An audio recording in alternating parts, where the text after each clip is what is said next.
Hey guys, how's it going? It's Jaden Wedek over here. So today I'm going to be going over 5 tips to increase your engagement for your brand. I see a lot of brands making a ton of mistakes when it comes to actually just trying to get more views or get more engagement or likes or whatever it is. Um, I see brands making these mistakes all the time. So I thought I'll just make this quick video just to go over a couple of them, just so that, hopefully I can provide some value to you and that you don't fall into some of these pitfalls. So yeah, let's just jump into it. I'm going to keep this video super raw. So yeah, hopefully it helps you. So let's get into it. So firstly, say something controversial or sparks convo, right? So something I see a lot on LinkedIn, especially the guys that are winning in terms of the personal branding. What they do a lot is they will say something very controversial, right? You will see something like George Rawlings from Thursday. He does this a lot, where he will say something that triggers people in the community, and then just in the comment section, it's an outright war, right? So if you really want to get likes, get engagement, get comments, then it's quite simple. Just say something controversial, right? People on social media love talking about their opinions, and everyone has an opinion nowadays. So if you want to get more engagement on your posts, all you need to do is say something controversial, and the people will be there.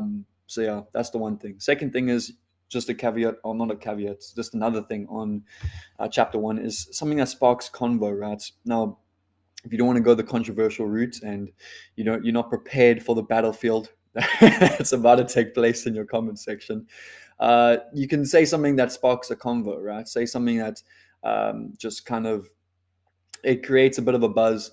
It doesn't have to be controversial, but this is another way in order to just increase engagement and get people commenting and talking about your brand, what you just said, etc., etc. Right. So I have two little. I don't know what these things may be called, but if you want to be controversial, right, but you don't want to be like slanderous or coming after a certain group or whatever it is, there's this little hack that I have come up with, and it's basically called like pineapple on pizza, right? So we have one half of the world that hates pineapple on pizza, like myself, and another half that loves pineapple on pizza, right? So try and when you thinking of something controversial and that kind of thing, you don't have to think of it as like, oh, this is crazy controversial topic. You can quite literally think of it as like pineapple on pizza, right? So if you for example made your caption on one of your Instagram posts saying I love pineapple and pizza is just the greatest, right? um, Everyone's gonna be like, what? No, it's not. Like, this is the greatest. Pineapple sucks, right? And then what happens? People comment, the engagement starts rolling in, and the algorithm sets you just on fire, right? So that's another little thing. And then the other thing is like this post or retweet this for the document or whatever it is, right? If you go into Twitter now, all you will see is people retweet with the all you will see on Twitter is people having the title retweet this to gain access to this, right? So someone will put up someone will create a little ebook or something, or a thread or something like this, and then what they'll say is just retweet this if you want to get access to this, right? And it's such a hack. It's actually it's very annoying, because you find yourself retweeting all these things just to get access to this special secret formula, right?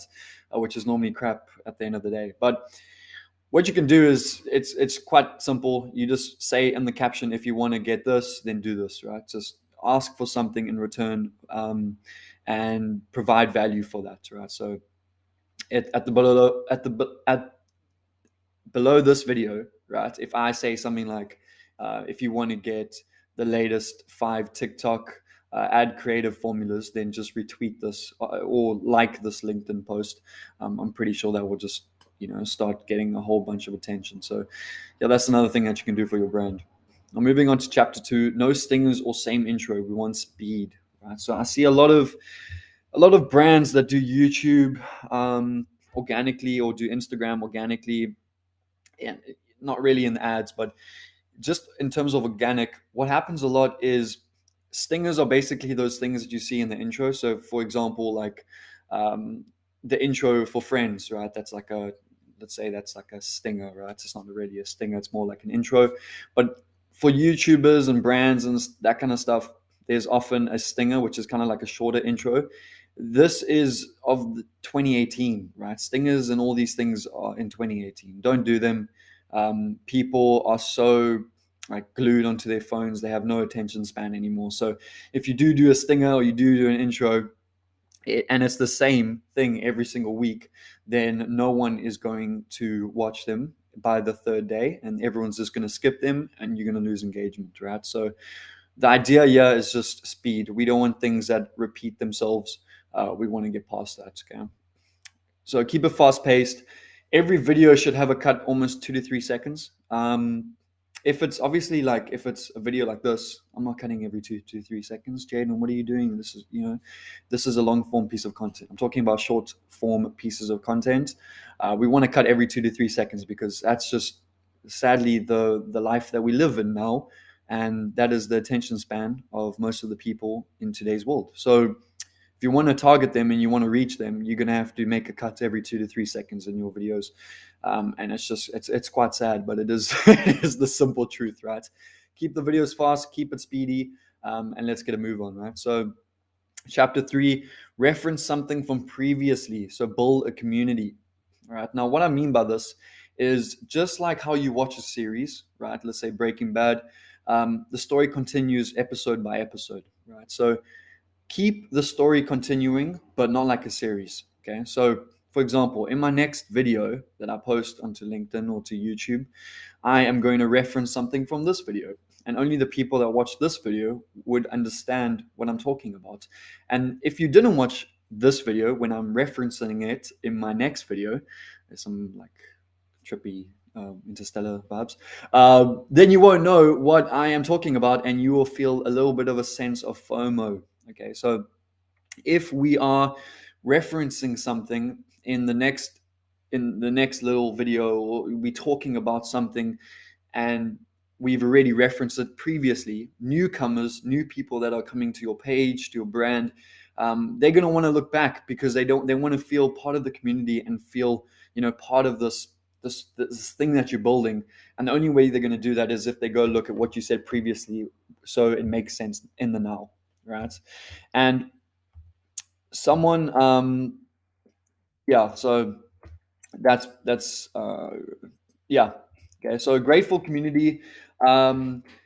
grateful community building, and a master of this is David Dobrik, right? So you'll see in David Dobrik's vlogs, if you don't know him, he's a YouTuber. He posts like 4 minute 20-second videos, and what he does is his videos are so fast and they're so speedy, but he still has subtle references within the videos, right? So, for example, you can watch one of his videos without knowing anything about him and you'll still find it entertaining, but he will make subtle references to other characters in the videos so that there is the sense of community, there is the sense of like storytelling, there is the sense of being a part of like a sequenced kind of like life, right? If that makes sense. So he is a master of this, and when you watch one of his videos, you want to kind of get to know the stories and the characters in the story. And if you do this for your brand, you'll be so far ahead of the competition because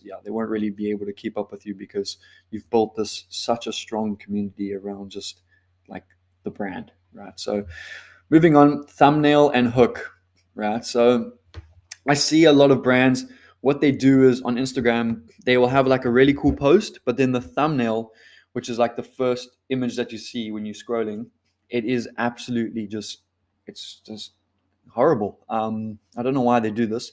Some brands, what they also do is they would have a really cool piece of content and then they would thumbnail it as like a black bar or like just one color or something.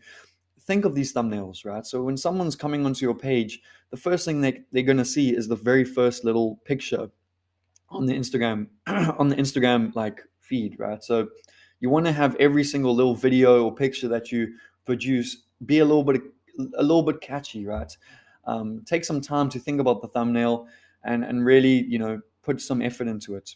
A lot of brands are doing this with Facebook ads as well. You can actually have a thumbnail the as the beginning part of the ad. So when people click play, it's like it almost goes into like almost of like a different video, but the thumbnail is so catchy that they want to click play, right? And in terms of like the first 3 seconds, the hook that I was talking about over here, the hook is the first 3 seconds of the video, right? So you really, really want to have the first 3 seconds just absolutely just so engaging that someone wants to watch the rest of the video. Brands are missing this way too much in terms of just, throwing in a video and then they're not thinking about the first 3 seconds. The very first 3 seconds are the most important part of the entire video, right? Um, and another point, I see brands doing this all the time. When you post your live stream, right? If you're creating live streams and you're doing live streams or Q&As on your Instagram, when you post that live stream onto your page, cut it down until you actually start the live stream. I see way too many brands just posting the live stream and then they just post the entire live stream. And then people have to wait like 10 minutes until the person actually starts speaking because their guest has just come on 10 minutes later or something, right? No one wants to watch you just twiddle your thumbs waiting for the guest to arrive and the people to start coming with the live count going up, right? As harsh as that sounds, it's the truth. And if you're not cutting down your live stream until you actually starting, like I don't know what you're doing. Anyway, moving on. So chapter 5, this is the last one. No one's gonna this is supposed to read. This is no one's going to read your long copy, right? So I see a lot of brands, what they're doing is they will post this long caption or this in their copy for their ads or for LinkedIn or whatever it is. They have this really long caption of this, this entire paragraph of text, right? And people nowadays just don't read those. They just don't like reading those, and it doesn't work anymore. Okay, so keep it simple and flowing, line by line. And one of the guys I look up to, Chase Diamond, he's a master of this as well. Um, you, when you in your email copy, right, you want it to be a line by line. It's so much easier to read, and people read that way. They don't read these long paragraphs like a book, right? If you really want to catch someone's attention and you really want them to read what you're saying, you want to do it line by line, and that way you can just keep it flowing and kind of create like a story going down, right? People will read a whole lot more copy if it's a line by line instead of one. Like, people will read more copy that looks like this, line by line, than copy that is paragraph that looks like this. It's a fact. Okay, and then just a bonus, cinematics, right? I see a lot of brands, they're posting these awesome cinematics on Instagram, Facebook, and all these, and LinkedIn and everything.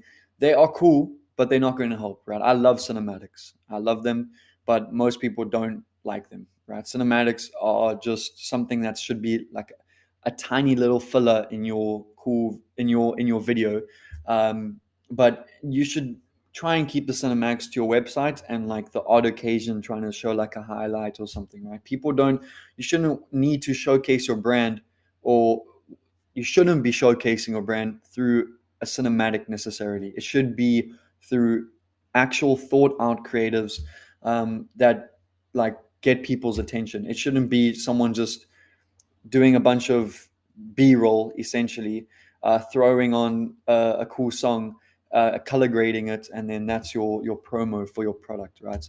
Start actually thinking about your creatives instead of just putting in some simple cinematics together, right? So yeah, I don't know why brands are still doing this, but they'll just hire a videographer to just shoot like the cinematics for their product, right, and then put a song over it and then post it, and they think people are going to buy their product. Like that doesn't work like that anymore. Someone's probably going to watch the first 3 seconds of your video and they just think, okay, what am I watching? Like, it doesn't really make sense. But yeah, that's basically it for the video. Those are 5 tips to increase your engagement for your brand. I know it's a little bit all over the place, but hopefully some of these you can watch out for if you if you are already doing them, then you can cancel them. And if you aren't already doing them, then you can watch out for these pitfalls. So yeah, hopefully that helped. Let me know in the comments if you have any questions. And yeah, I'll see you in the next one. Take it easy.